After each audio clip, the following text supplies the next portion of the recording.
Some horses win races, some dominate divisions, but every so often, a horse comes along that changes what we think is possible. From an explosive debut to one of the most devastating performances in Cheltenham Festival history, Constitution Hill hasn't just won, he's redefined greatness. But how did we get here?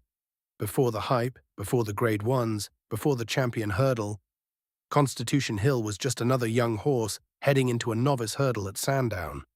There were no massive expectations at the time after his defeat in a point-to-point race. But what happened that day immediately made people take notice. Travelling smoothly throughout the race, Constitution Hill suddenly accelerated clear in the closing stages, winning with ease. It wasn't just the win, it was how effortless it looked. The whispers had begun. Fast forward to March. The stage was set at the Cheltenham Festival in the Supreme Novices Hurdle, traditionally one of the fastest and most competitive races of the entire meeting. For most novice hurdlers, just running well in the Supreme is a career highlight. But Constitution Hill didn't just run well, he destroyed the field. Cruising into contention before the final hurdle, Nico de Boinville barely had to move before the horse surged clear. The winning margin was 22 lengths, against some of the best novices in training, including a future Grade 1 machine in John Bon. It was one of the most breathtaking festival performances in recent memory as he smashed the course record. Suddenly, the racing world realized something. This might not just be a good horse, this might be a generational talent. A year later, Constitution Hill returned to Cheltenham for the race that defines a hurdler's career, the Champion Hurdle. Waiting for him was a proper rival, future Champion Hurdle winner Stateman. But once again, Constitution Hill made top-class opposition look ordinary. Travelling powerfully throughout the race, he swept into the lead before the final hurdle and powered up the Cheltenham Hill. Another dominant victory. Another moment that felt almost effortless. By this point, the debate had already begun. Were we watching one of the greatest hurdlers of the modern era?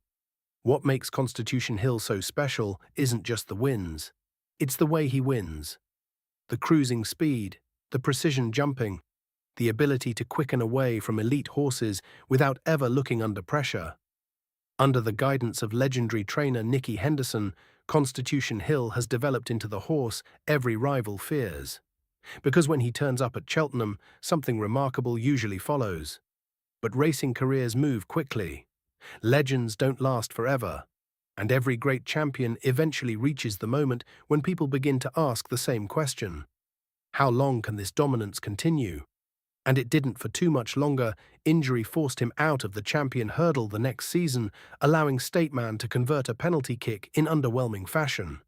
Then his jumping frailties begun to show, his bravery turned to be his undoing. A shock fall in the Champion Hurdle before doing the same again at Aintree. Then a sad fifth at Punchestown. This year they tried everything they could, but ultimately he fell again at Newcastle. Nicky Henderson decided to try another route with a run at Southwell on the all-weather. And the real Constitution Hill was back. An emotional moment for many. And with him now set to follow a flat campaign, Nicky announced he would never try over hurdles again. As sad as that may be, we should remember his dominance and appreciate his freakiness as a great of racing. But now I want to hear from you. Was Constitution Hill one of the greatest hurdlers of the modern era, or does his lack of longevity leave him behind the best? Let me know in the comments. And if you enjoyed this look back at one of Cheltenham's modern greats, make sure to subscribe, because all week we're looking at the legends who could be writing their final chapter at the Cheltenham Festival.